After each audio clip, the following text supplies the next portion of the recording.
Hi friends, welcome back to my channel. ఈరోజు మీకు ఈ సీరియల్లో ఏం జరిగిందో తెలుసుకోవాలి అనుకుంటున్నారా? అయితే వెంటనే మనం సీరియల్లోకి వెళ్ళిపోదాం. ఇక వేదవతి అయితే, ఏవండి, ఎలాగో పెద్దోడు వల్లి ఎక్కడికో వెళ్ళినట్టున్నారు, నర్మదాను సాగర్ వ్రతంలో కూర్చుంటారు అంటూ ఇక కళ్యాణాన్ని జరిపించమని నర్మదా సాగర్లని కూర్చోపెట్టడంతో ఒక్కసారిగా రామరాజు పైకి లేస్తాడు. ఏవండి, ఏమైందండి అని అడుగుతుంటే, చూడు బుజ్జమ్మ, వీణ్ణి నేను చూడలేను. ఇలాంటివాడు నా ఇంట్లో జరుగుతున్న ఈ దేవుడి కళ్యాణం చేయడానికి వీల్లేదు అంటూ ఇక రామరాజు అయితే లేవబోతుంటే ఒక్కసారిగా వేదవతి, ఏవండి, అదేంటండి, నడిపోడు ఏం చేశాడని? అయినా ఎన్నాళ్ళండి ఈ కోపాలు తాపాలు అంటూ ఇక వేదవతి అయితే రామరాజుకి నచ్చ చెప్తుంటే ఒక్కసారిగా సాగర్ పైకి లేస్తాడు. ఇక నర్మద అయితే, సాగర్ ఏమైంది అని అంటుంటే, ఇది నా వల్ల కాదు అమ్మా, మీ ఆయన్నే ఈ కళ్యాణం జరిపించుకోమని చెప్పు అని అనుకుంటూ ఇక అక్కడి నుంచి సాగర్ అయితే పక్కకి వెళ్ళిపోతాడు. వేదవతి ఏం చెప్పలేక, చిన్నోడా, నువ్వైనా వచ్చి ఈ కళ్యాణం జరిపించండిరా అని అనడంతో ఒక్కసారిగా ప్రేమ అయితే వెళ్ళి ఇక పీటల మీద కూర్చుంటుంది. కానీ ధీరజ్ మాత్రం, అమ్మా, నా వల్ల కాదు, అట్లాంటి వాళ్ళతో కూర్చుని ఇలా దేవుడి కళ్యాణం జరిపించలేను. చూడమ్మా, స్వచ్ఛమైన మనసుతో దేవుడికి పూజ జరిపించాలి, కానీ ఇలా కుళ్ళు కుతంత్రాలు మోసాలతో ఉన్న వ్యక్తితో కూర్చుని భార్యగా తన పక్కన కూర్చోపెట్టుకుని ఈ కళ్యాణాన్ని జరిపించలేను, నా వల్ల కాదు అంటూ ఇక ధీరజ్ అయితే వేదవతితో మాట్లాడుతుంటే, రేయ్ చిన్నోడా, నువ్వు అనవసరంగా పొరపాటు పడుతున్నావు. నువ్వనుకున్నట్టు ప్రేమ అట్లాంటిదేమీ కాదు. నువ్వు మరీ ఎక్కువగా ఆలోచిస్తున్నావు. వచ్చి కూర్చోరా అని అంటుంటే ఇక ఇంతలో అయితే చందు వస్తుంటాడు. చందు రావడం గమనించిన ధీరజ్, అదిగో అమ్మా, అన్నయ్య వస్తున్నాడు అని చెప్పడంతో ఇక రామరాజు కుటుంబం మొత్తం పైకి లేచి ఇక చందు దగ్గరికి వెళ్తారు.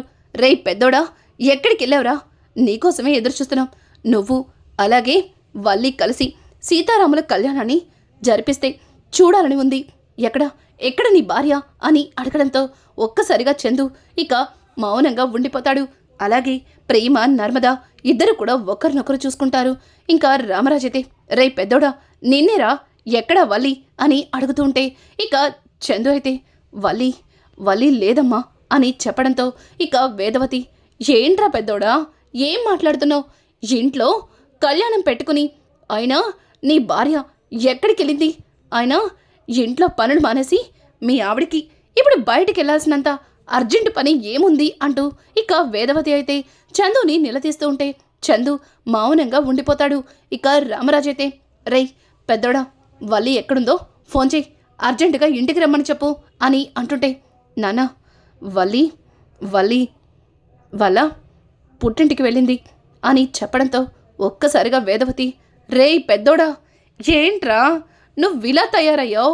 ఇంట్లో ఇంత పెద్ద పూజ పెట్టుకుని తను వాళ్ళ పుట్టింటికి వెళ్ళింది అని అంత సైలెంట్గా చెప్తావు. అయినా ఒక్క మాట కూడా చెప్పకుండా అలా ఎలా వెళ్ళిపోయిందిరా?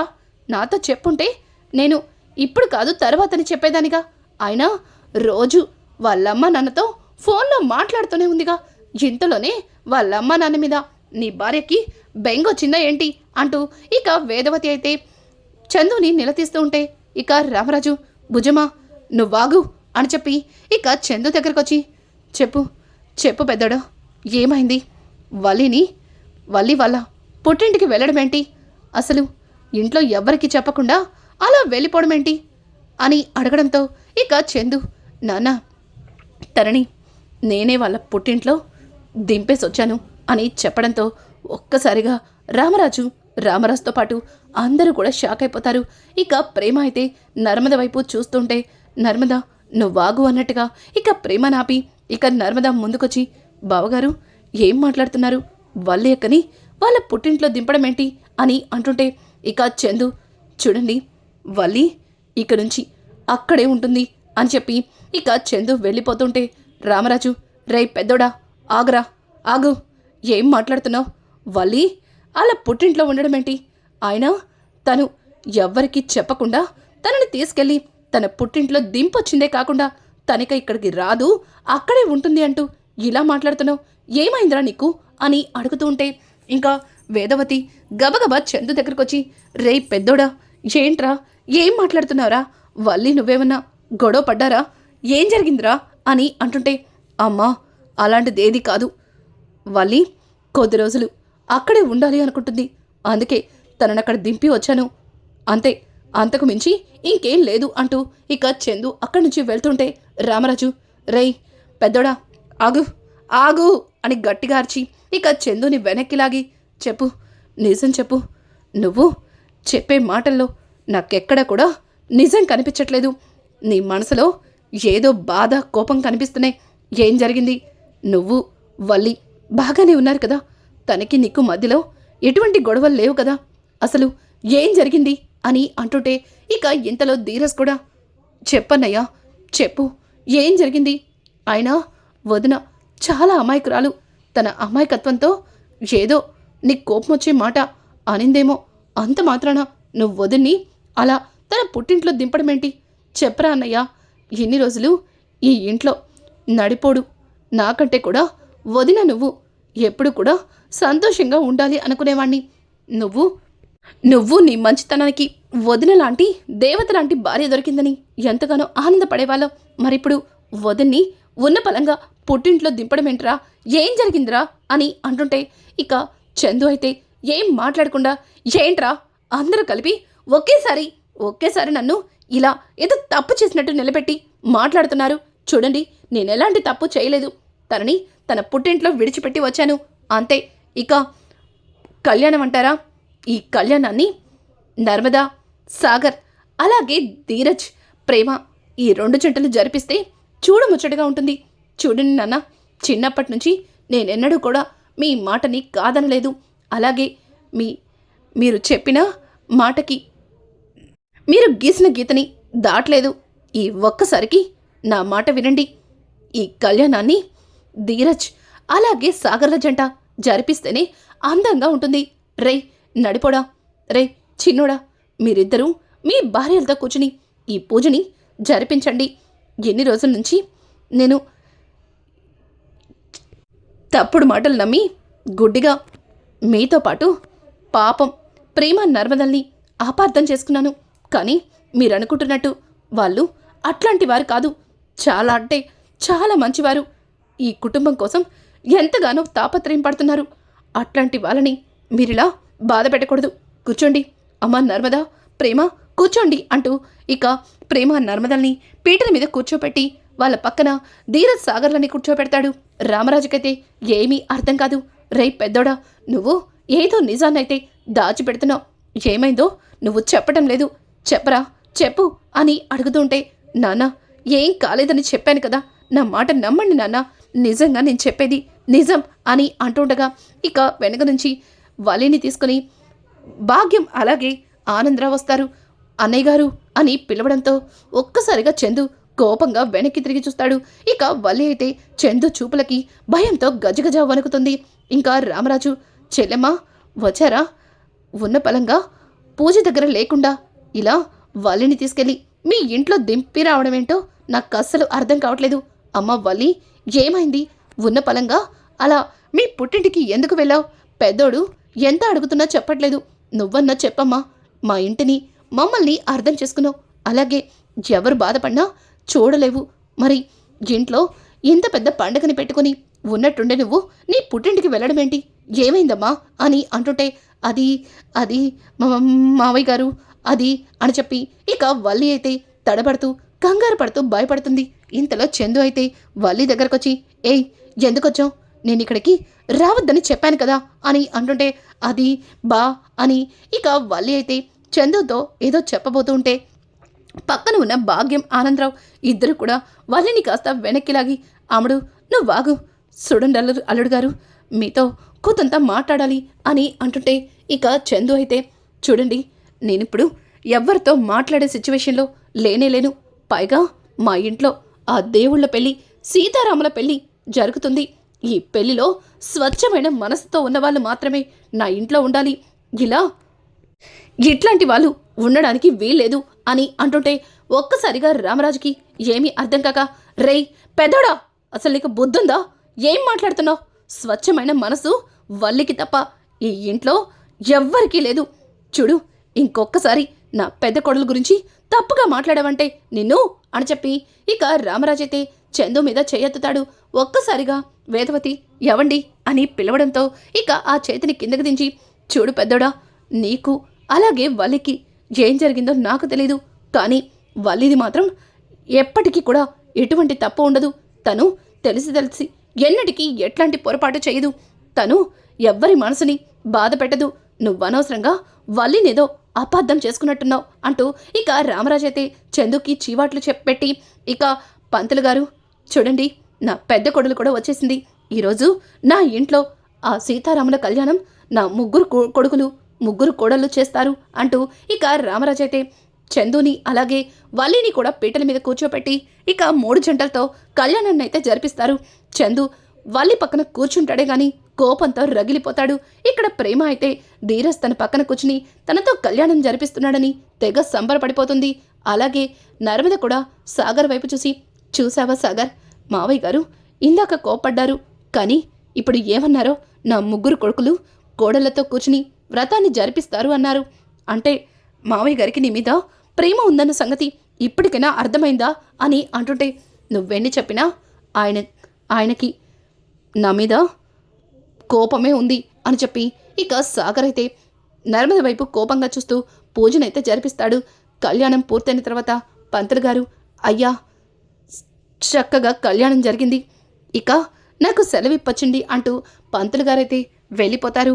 ఇంకా వేదవతి వాళ్ళ అమ్మ పెద్దమ్మ ఇద్దరు కూడా, వేదవతి నీ ఇంట్లో ఈ కళ్యాణం చూడముచ్చటగా ఉంది, అలాగే మన అమూల్య కళ్యాణం గురించి కూడా ఒక్కసారి ఆలోచించండి అని చెప్పడంతో ఇక రామరాజు, చూడండి అత్తయ్య గారు, మీరు నా ఇంట్లో పూజకి రావడం నిజంగా నాకు చాలా సంతోషంగా ఉంది, కానీ నా కూతురు కళ్యాణం గురించి మాత్రం దయచేసి ఇంకెప్పుడు మాట్లాడకండి అంటూ ఇక రామరాజు మాట్లాడుతూ ఉంటే చందు కూడా, అవునండి, మీరు పెద్దవారు, వయసులో అనుభవంలో అన్నీ తెలిసినవారు, మరి చూసి అలాంటి నీచుడు దుర్మార్గుడైన విశ్వగడికి నా చెల్లెల్నిచ్చి పెళ్లి చేయమని ఎలా మాట్లాడుతున్నారు? చూడండి, మీరు ఇటువంటి విషయాలు చెప్తే మీరు మా ఇంటికి రాకపోయినా మాకు పెద్దగా ఎట్లాంటి ఇబ్బంది లేదు అంటూ చందు అయితే చాలా పెద్దరికంగా చాలా కోపంగా మాట్లాడతాడు.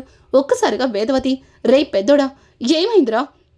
ఇంతకుముందు ఏం మాట్లాడాలన్నా ఆలోచించి మాట్లాడేవాడివి, కానీ నువ్వు కూడా ఇలా ముందు వెనక చూడకుండా ఎందుకురా ఇలా మాట్లాడుతున్నావు? అసలు నీకేమైంది? ఎందుకు నువ్వు ఇలా మారిపోయావు అంటూ ఇక వేదవతి అయితే చందుని నిలదీస్తుంటే, చందు, అమ్మా, ఎన్ని రోజులు ఎవరితో ఎలా ఉండాలో తెలియక మౌనంగా అమాయకంగా ఉండిపోయాను, కానీ నా అనేవాళ్ళే పక్కన నుండి వెన్నుపోటు పొడుస్తున్నారు. మరి బయట వాళ్ళు నా కుటుంబాన్ని ఏం చేస్తారన్న భయం ఉంటుంది కదా. పైగా ఎన్నో సంవత్సరాల నుంచి ఆ ఎదురింటి కుటుంబానికి మనకి మధ్యలో పచ్చగడ్డి వేస్తే భగ్గుమంటుంది.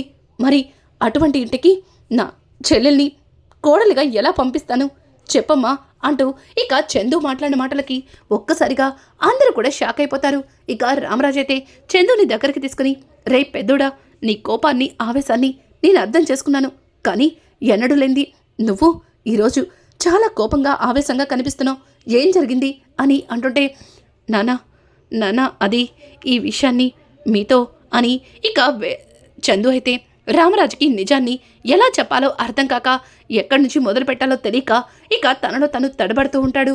ఇంతలో నర్మద ప్రేమ చందు దగ్గరకు వచ్చి, బావగారండి, ఇప్పుడు ఈ నిజాన్ని మీరు మావయ్య గారితో చెప్తే మళ్ళీ మావయ్య గారికి ఎట్లాంటి పరిస్థితి వస్తుందో మనం ఊహించగలం.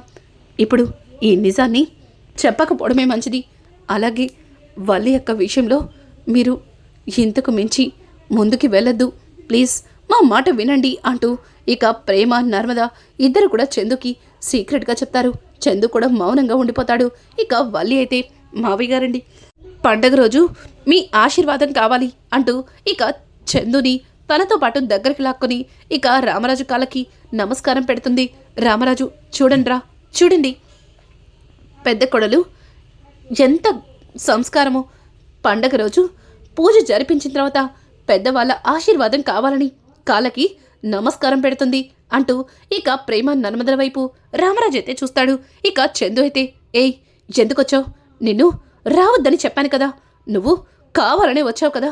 చూడు, నువ్విక్కడికి మాయ చేసుకుని మోసాలు చేసి ఈ ఇంట్లో అడుగు పెట్టగలిగావు, కానీ నువ్వు నా భార్యవి ఎన్నటికీ కాలేవు. నీలాంటి దాన్ని ఎన్నటికీ నేను భార్యగా అంగీకరించలేను. ఈరోజు నాన్నతో నిజం చెప్పలేకపోయాను, కానీ ఏదో ఒక రోజు నాన్నకి నిజం తెలుస్తుంది. ఆ రోజున నిన్ను అస్సలు క్షమించరు. తరువాత నీ వల్ల నాన్నకి ఏదైనా ప్రమాదం జరిగింది అంటే తర్వాత నిన్ను జీవితంలో క్షమించను అంటూ ఇక చందు అయితే వల్లి మీద కోపడుతూ ఉంటాడు. కనీసం మావయ్య గారి కాళ్ళకి జంటగా నమస్కారం పెడదామని నేను ఇలా అన్నాను, అంతేగాని నువ్వు నా మీద ఇంత కోపాన్ని విరచలుతుంటే తట్టుకోలేను అంటూ ఇక వల్లి అయితే చందుతో మాట్లాడుతుంటే ఇక వేదవతి రే పెద్దోడా, అమ్మ వల్లి, మీరిద్దరూ కాళ్ళకి నమస్కారం పెడదామని వంగారా లేకపోతే మాట్లాడుకోవడానికి వంగారా అని అంటుంటే ఇక తిరుపతి రే పెద్దోడా, ఏదైనా ఉంటే గదిలో చూసుకుండ్రా, ఇలా ఇక్కడ అందరూ ఉన్నాన్రా అంటూ ఇక తిరుపతి అయితే వాళ్ళిద్దరితో సరదాగా మాట్లాడతాడు. ఇక వాళ్ళిద్దరూ కాళ్ళకి నమస్కరించిన తర్వాత ప్రేమ ధీరజ్లు కూడా ఇక రామరాజు కాళ్ళ మీద నమస్కరిస్తారు. అలాగే సాగర్ నర్మద కూడా రామరాజు కాళ్ళకి నమస్కారం పెట్టేలోపే రామరాజు అక్కడి నుంచి వెళ్ళిపోబోతుంటే వేదవతి ఏవండి ఏంటండి ఇదంతా? పెద్దోణ్ణి అలాగే చిన్నోణ్ణి ఒకలా చూసి నడిపొడి మీద ఇలా కోపాన్ని చూపించడం బాగాలేదండి. జరిగిందేదో జరిగిపోయింది, అదే మనసులో పెట్టుకొని మీ మాటలతో వాణ్ణి బాధ పెట్టకండి. పండగ రోజు వాణ్ణి కాస్త సంతోషంగా ఉండనివ్వండి అంటూ ఇక వేదవతి అయితే రామరాజుకి చెప్పడంతో రామరాజు ఇక మౌనంగా ఉండి వాళ్ళిద్దరిని దీవిచ్చేస్తాడు. ఇంకా నర్మద అలాగే సాగర్ కూడా ఆనందపడతారు. ఇక వల్లి అయితే ఇంట్లో తెగ హడావుడి చేసేస్తుంటే ఇంతలో నర్మద ప్రేమ అయితే వస్తారు. ఏంటి బావగారు నిన్ను పుట్టింటికి తరిమేశారు, ఈ ఇంట్లో చాలా తెలివిగా బాగానే అడుగుపెట్టావు, కానీ ఇంకొక్కసారి ఇటువంటి మోసాలు నేరాలు చేయకుండా ఉంటే బాగుంటుంది అని అంటుంటే ఏయ్ నర్మదా, ఏయ్ ప్రేమ, మీరిద్దరూ కలిసి నా బా నుంచి నన్ను దూరం చేయాలని చూశారు. నా బా నుంచి నేను ఎన్నటికీ దూరం కాలేను. అలాగే నన్ను అసహించుకుంటున్నా నా బా నన్ను మళ్ళీ ప్రేమగా దగ్గరికి తీసుకునేలా చేస్తాను. అలాగే మిమ్మల్ని ఈ ఇంటి నుంచి మెడ పట్టుకుని బయట గెంటెలా చేస్తాను అంటూ ఇక వల్లి అయితే ప్రేమ నర్మదలకి వార్నింగ్ ఇస్తుంది. ఒక్కసారిగా ప్రేమ కోపంతో ఏయ్ చింత సచ్చినా పులుపు చావలేదు అన్నట్టు నీకు ఇంత జరిగినా బుద్ధి రాలేదా? బుద్ధొచ్చి మావయ్య గారి కాళ్ళ మీద పడి చేసిన తప్పులన్నింటినీ చెప్పుకొని క్షమించమని అడుగుతావనుకున్నాను. ఇంట్లో అందరినీ ప్రాధేయపడతావనుకున్నాను. కానీ ఇంకా మా మీద పగ తీర్చుకుంటానంటూ ఛాలెంజ్ చేస్తావా? నీలాంటి దాన్ని అస్సలు వదిలిపెట్టను. ఇప్పుడే నీ గురించి అందరికీ నిజం చెప్పేస్తాను అంటూ ఇక ప్రేమ ముందుకెళ్తుంటే నర్మదా ఆగు ప్రేమ ఆగు, నువ్వు ఎవ్వరికి నిజం చెప్పనక్కర్లేదు. ఆల్రెడీ ఈ వల్లి గురించి ఎవరికి తెలియాలో వాళ్ళకే తెలిసింది. ఈ వల్లికి బుద్ధి చెప్పేది బావగారే. ఈ రోజు నుంచి ఈ వల్లికి చూపించే టార్చర్ మామూలుగా ఉండదు. పద వెళ్దాం అంటూ ఇక నర్మదా ప్రేమలు అక్కడి నుంచి వెళ్ళిపోతారు. ఇక వల్లి అయితే నన్నే ఇరికిస్తారు కదూ, నన్ను నా బా నుంచి దూరం చేస్తారు కదూ, బా నన్ను అసహించుకునేలా చేస్తారు కదూ, మిమ్మల్ని అస్సలు వదిలిపెట్టను. మీకు ఈ వల్లి ఏంటో చెప్తాను. చిచి బలి కాదు వల్లి, ఈ వల్లి ఏంటో చూపిస్తాను అంటూ ఇక వల్లి అయితే తన మనసులో అనుకుంటుంది. ఇంకా రామరాజు వేదవతి గదిలో మాట్లాడుకుంటూ బుజ్జమ్మా, పెద్దోడు వాలకం చూస్తుంటే నాకెందుకో భయంగా ఉంది అని చెప్పడంతో ఒక్కసారిగా వేదవతి ఏంటండి ఇంత చిన్న విషయానికి భయపడుతున్నారు, మీరు బాగానే ఉన్నారు కదా అని అంటుంటే బుజ్జమ్మ నేను బాగానే ఉన్నాను. పెద్దోడిని వల్లిని నేను నా తర్వాత నా స్థానంలో వాళ్ళే ఉంటారని నమ్మాను, కానీ పెద్దోడి ప్రవర్తన నాకెందుకో భయం కలిగిస్తుంది. వల్లిని వాళ్ళ పుట్టింట్లో దింపొచ్చాడు, పైగా ఏం జరిగిందో కూడా చెప్పటం లేదు. నాకు భయంగా ఉంది. వల్లి అమాయకురాలు, ఏమీ తెలీదు, పిచ్చి పిల్ల. తనని ఎలా చూసుకోవాలో తెలియక పెద్దోడు తనతో గొడవ పడుతున్నాడు అని చెప్పి ఇక రామరాజు మాట్లాడుతుంటే వేదవతి తన మనసులో మీరనుకున్నంత అమాయకురాలేమీ కాదు, ఎదుటివారి జీవితాల మీద దెబ్బ కొడుతుంది, ఎదుటివారి కాపురాల్ని కూలుస్తుంది అని చెప్పి వేదవతి అనడంతో ఒక్కసారిగా రామరాజు షాక్ అయిపోతాడు. భుజమా ఏమంటున్నావు అని అంటుంటే, మరి అదే మన పెద్ద కొడలు అవన్నీ చేస్తుందా అండి? అవన్నీ తనకి చేత కావు, అట్లాంటివేమీ తెలియని అమాయకురాలు. మరి తన గురించి పెద్దోడెందుకు తప్పుగా అనుకుంటాడు? వాళ్ళిద్దరి మధ్యలో ఏదో చిన్న చిన్న కిల్లి కజ్జాలు వస్తూనే ఉంటాయి. భార్యాభర్తలన్నాక అట్లాంటివి సహజం. వాళ్ళిద్దరి మధ్య వచ్చినవి 4 గోళ్ల మధ్య ఉండాలని పెద్దోడు మనకి చెప్పలేదు. అంత మాత్రాన మీరు ఇంత దూరం ఆలోచిస్తారా? శ్రీరామ మీరేంటండి ఈ మధ్యన ఇలా తయారయ్యారు అంటూ ఇక వేదవతి అయితే రామరాజుతో చెప్తుంది. రానున్న ఎపిసోడ్స్ అయితే మరింత ఇంట్రెస్టింగ్గా మారబోతుంది. ఈ వీడియో మీకు నచ్చినట్టయితే లైక్ చేసి సబ్స్క్రైబ్ చేయడం మాత్రం మర్చిపోకండి. Thanks for watching. Hi friends, welcome back to my channel. ఈరోజు మీకు ఈ సీరియల్లో ఏం జరిగిందో తెలుసుకోవాలి అనుకుంటున్నారా? అయితే వెంటనే మనం